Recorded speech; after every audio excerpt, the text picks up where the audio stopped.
အခုဆိုရင်အနှစ်လေးကပေါ့ပွားလေးဖြစ်သွားပြီဆိုတော့အကာအုပ်စုနဲ့ရောတဲ့အခါမှာလွယ်ကူစေပါတယ်ဒီအနှစ်အုပ်စုတွေအားလုံးကိုဒီအကာအုပ်စုထည့်ထားတဲ့ဇလုံးလေးကိုထည့်လိုက်ပါမယ်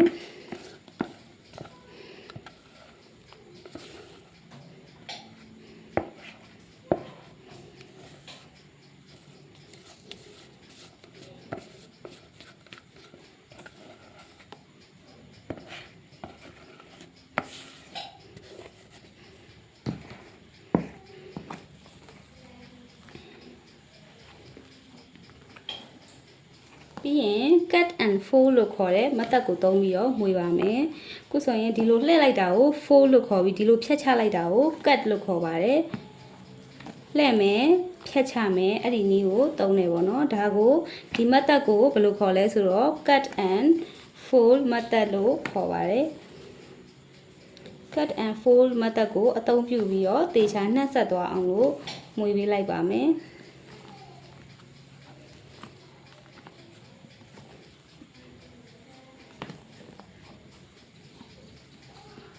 အဲ့လိုအလုံးကြီးတဲ့အကာတွေဆိုရင်နည်းနည်းခြေပေးလိုက်ပါဒါမှလွယ်ပါတယ်တကယ်တော့ဒီဥစ္စာကကျွမ်းကျင်ပြီးသားလူဆိုလို့ရှိရင်သူ့ကိုချင်းလုံးနဲ့ပဲအသားအရာရောဆက်ပေးလိုက်လို့ရပါတယ်ဒါကအခြေခံကိုသင်နေတာဖြစ်တဲ့အတွက်သူ့ကို cut and fold method နဲ့ရောရတယ်ဆိုပြီးတော့ပြောပြပေးတာပါဒါဆိုရင်တော့ကိတ်ရည်ကရသွားပါပြီ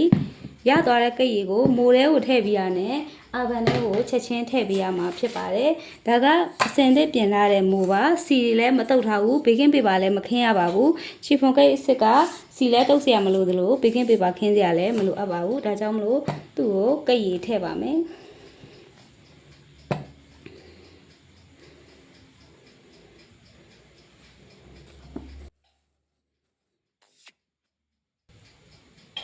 ကိတ်ရည်ကဒီလိုမျိုးတန်းအောင်တင်းတင်းကိတ်ရည်ဖြစ်တဲ့အတွက်ဒီလိုလေးလှည့်ပြီးတော့လိုက်ထည့်ပေးပါချီဖွန်ကိတ်ရဲ့နီလန်အတိုင်းမှွေထားတဲ့အတွက်အခုလိုမျိုးပွပွားကြီးရတာဖြစ်ပါတယ်မိုးရဲ့55ရာခိုင်နှုန်းပဲပြည့်အောင်လို့ recipe ကိုတွက်ထားတာဖြစ်ပေမဲ့ကြက်ဥကို approximately တွက်ချက်ပြီးတော့ကြက်ဥ၄လုံးသုံးလိုက်တာဖြစ်တဲ့အတွက်ဒီမှာကိတ်ရည်က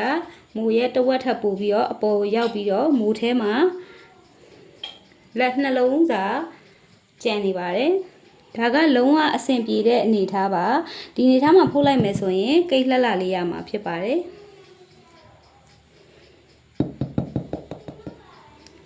ခုဆိုရင်မိုးထဲကိုကိတ်ရည်ထည့်ပြီးပြီဆိုတော့လေဘယ်လိုထုတ်ရလဲဆိုတာကိုပြောပြပေးပါမယ်ဒီလိုမျိုးအတန်လေးတစ်ခုနဲ့သူ့ကိုလေထုတ်ပေးပါမယ်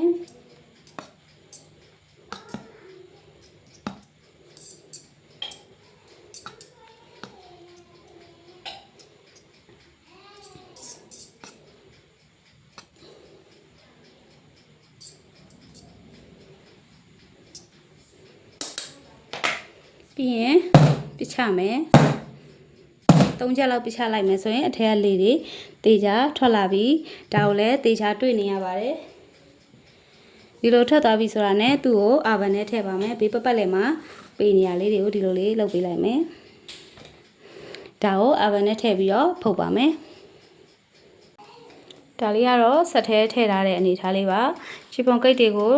မီးအဝင်အထွက်ဘေးပတ်ပတ်လည်းမီးဝင်ထွက်ကောင်းအောင်ဆိုလို့ရှိရင်ဆက်ရဲ့အလဲတက်တက်လေးမှာထားပေးရပါမယ်တကယ်လို့အများကြီးဖုတ်မယ်ဆိုရင်ကိတ်တစ်လုံးနဲ့တစ်လုံးလက်၄လုံးနီးပါးလောက်ပတ်လည်ချအောင်ထားပြီးတော့မှဘေးပတ်ပတ်လည်းမီးဝင်ထွက်ရှိအောင်ထားပြီးတော့ကိတ်မိုးတွေကိုထည့်ပေးပါအဗန်ကကြတော့အောက်ကနေပြီးတော့အောက်ဆင်းကနေကြည့်ရင်ဒုတိယအဆင့်မှာထားပြီးတော့ဖုတ်ပါတယ်အပေါ်မီအောက်မီ150နဲ့ဖုတ်ထားပါတယ်ကိတ်ကျက်တဲ့ခါကျရင်ပြန်ပြီးတော့ပြပေးပါမယ်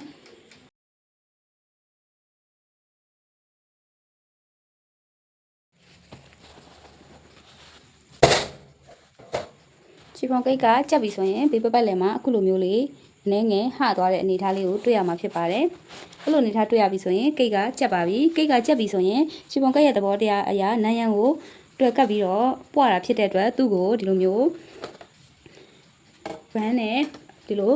မှောက်ပြီးတော့ခဏထားပေးရမှာဖြစ်ပါတယ်။ ဒီလိုမှောက်ရက်ကလေး10မိနစ်ထားပါမယ်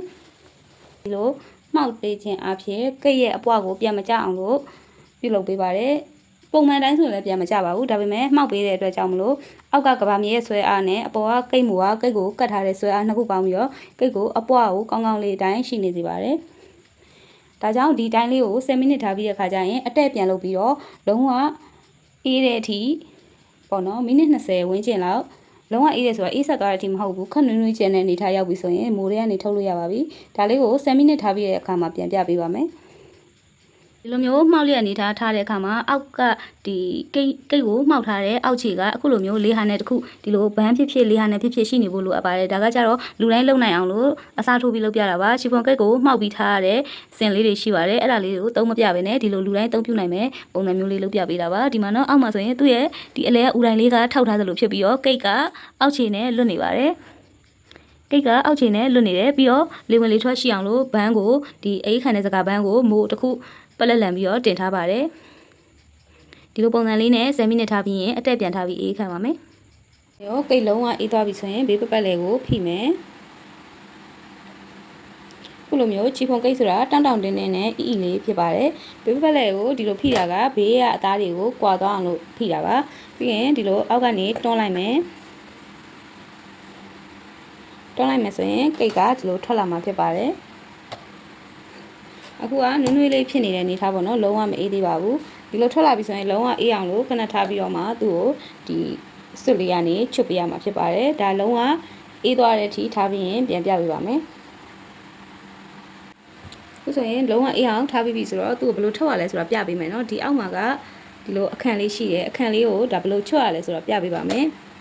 ဒီလိုညှစ်မယ်လှည့်မယ်ဒီလိုညှစ်မယ်ဒီလိုညှစ်လိုက်ခြင်းအပြင်အောက်ခံလေးနဲ့တေချာကွာသွားစေပါတယ်ကွာသွားပြီဆိုရင်အလဲလေးကိုဒီလိုဖိမယ်ဖိပြီးရင်ဇောက်ထိုးလေးလုပ်ပြီးတော့ဒီလိုအလွယ်လူလေးထုတ်လို့ရသွားမှာဖြစ်ပါတယ်ဒါကတော့ဘေးပတ်လဲကတ်နေတဲ့ကိတ်လေးကိတ်အစလေးပေါ့နော်ဒီလိုလေးပါ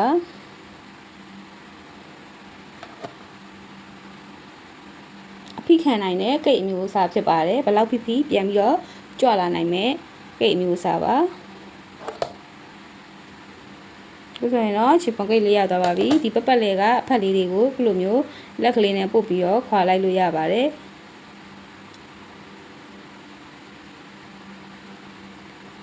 ဖြည်းဖြည်းချင်းဒီလိုလေးတွေလိုက်ပုတ်ပေးလိုက်မယ်ဆိုရင်ကွာသွားမှာဖြစ်ပါတယ်ဖြူဖြူခွေးခွေးလေးနဲ့လှလှလေးဖြစ်သွားမှာပါအဲ့လိုမျိုးလေးအကုန်လုံးကိုလိုက်ဖယ်ပြီးပြီဆိုရင် rubbing plastic လေးနဲ့ပတ်ပြီးတော့အခန်းပူချိန်မှာပဲတနိုင်ဝန်းကျင်လောက်ခဏအနားပေးပြီးပြီဆိုရင်လိုသလိုအလွှာလေးတွေလုပ်ပြီးတော့ cream ထည့်လို့လည်းရတယ် layer sauce တွေပါတွေထည့်ပြီးတော့အလှဆင်လို့ရပြီဖြစ်ပါတယ်ခုဆိုရင်တော့ chiffon cake သင်ခန်းစာလေးပြီးဆုံးသွားပါပြီဘေးပတ်လေကတအားရင့်မနေပါဘူးเนาะအပူချိန်150နဲ့ဖုံရင်အခုလိုမျိုးရောင်လေးထွက်မှာဖြစ်ပါတယ်တင်ကြရေးပိုင်းကပြီးဆုံးပါပြီအားလုံးကိုကျေးဇူးတင်ပါတယ်ဒါလေးကတော့ဘေးပတ်လည်မှာရှိတဲ့ဒီခုနကနည်းနည်းလေးအယောင်တက်နေတဲ့အပိုင်းလေးတွေကိုဖယ်ထုတ်ပြီးတဲ့အနေထားလေးပါဗီဒီယိုလေးကိုအဆုံးထိကြည့်ပေးတဲ့အတွက်အားလုံးကိုကျေးဇူးတင်ပါတယ်တေချာနားလည်မယ်လို့လည်းယုံကြည်ပါတယ်နားမလည်တာရှိရင်လည်း comment မှာမေးသွားလို့ရပါတယ်ဒီချီဖွန်ကိတ်လေးကိုဗီဒီယိုကြည့်အောင်နဲ့မပြီးသေးပဲလက်တွေ့ပြုလုပ်ကြည့်ဖို့တိုက်တွန်းချင်ပါတယ်လက်တွေ့ပြုလုပ်မှသာဒီ practical အပိုင်းကိုပိုင်နိုင်လုပ်နိုင်ပြီးတော့ပို့ပြီးကျွမ်းကျင်လာမှာဖြစ်ပါတယ်အားလုံးပဲအဆင်ပြေကြပါစေ